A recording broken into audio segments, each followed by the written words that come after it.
Apa yang dimaksud dengan jiwa, Madawa? Dan apa yang dimaksud dengan memahaminya? Seperti halnya ketika manusia menggunakan kereta. Seperti itulah jiwa menggunakan perangkat yang disebut dengan tubuh. Melalui media tubuh, dia mengalami suka dan duka dari tubuh itu. Tetapi jiwa bukanlah tubuh, Partha. Tubuh masih bisa dihancurkan, tetapi jiwa tidak akan bisa dihancurkan. Nainam cindati sastrani, nainam dahati pavaka, nacainam kelidayanti apo, nasosayati maruta. Artinya jiwa tidak bisa ditembus senjata apapun, ataupun dibakar dengan api, ataupun dilemahkan oleh air, ataupun dikeringkan dengan angin. Walaupun jiwa berada di dalam tubuh, jiwa itu abadi. Nah hanya mane sarire. Partha, tubuh mungkin saja bisa dibunuh, tetapi jiwa itu sendiri tidak akan bisa dibunuh. Jiwa itu ada di mana-mana, tidak berwujud, tetap, dan dia kekal. Seperti halnya manusia membuang pakaian lama dan memakai yang baru. Hampir sama jika jiwa meninggalkan tubuh yang tua dan berulang kali menempati tubuh yang baru.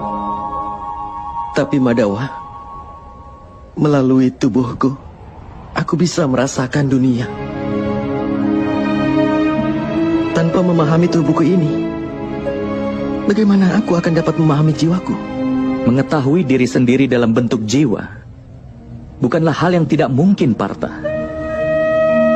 Orang buta pun bisa hidup. Seorang bisu pun bisa hidup. Termasuk mereka yang hidup tidak memiliki tangan dan kaki. Sudah jelas bahwa tubuh bukan hal yang membentuk manusia. Ada seseorang yang kehilangan energinya, atau mereka yang hidup kehilangan ingatannya. Oleh karena itu sudah jelas bahwa bentuk ketidaksadaran manusia bukanlah tubuh yang baik. Seseorang yang menjelajahi dirinya dengan cara seperti ini, aku bukanlah indera, juga bukan tubuh, juga bukan perasaan, bukan juga pemikiran, atau bukan juga pendapat.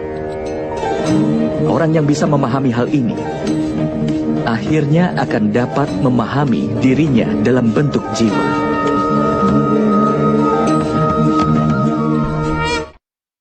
Apakah tujuan dari jiwa itu sendiri, Madawa?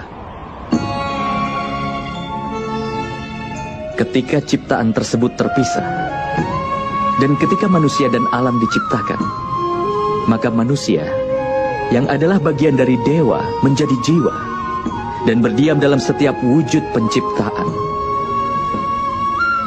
Jiwa itu sendiri dikelilingi oleh nafsu dan kegelapan, Partha. Terbangun dari lelapnya nafsu belaka dan memahami dirinya sebagai bagian dari dewa adalah sebuah tugas, tujuan, dan tekad jiwa itu sendiri.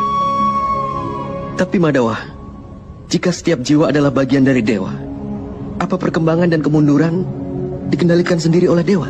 Seperti permata tergeletak di tanah, tidaklah hilang kilauannya. Demikian pula jiwa yang dikelilingi oleh wujud penciptaan yang mengetahui bahwa ini merupakan bagian kecil dari dewa.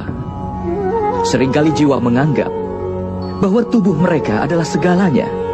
Mereka berbeda dengan jiwa itu sendiri yang tidak mereka ketahui. Melalui sebuah penderitaan, bau, rasa yang dirasakan oleh tubuh, maka akan dianggap sebagai sebuah pengalaman. Dan mereka tidak pernah berusaha keras untuk berubah.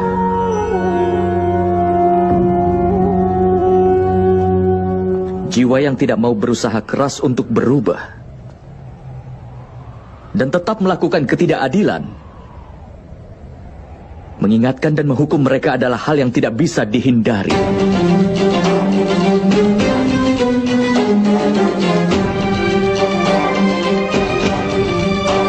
Kau lebih baik memahami hal ini juga, Partha, bahwa kau bukanlah tubuh.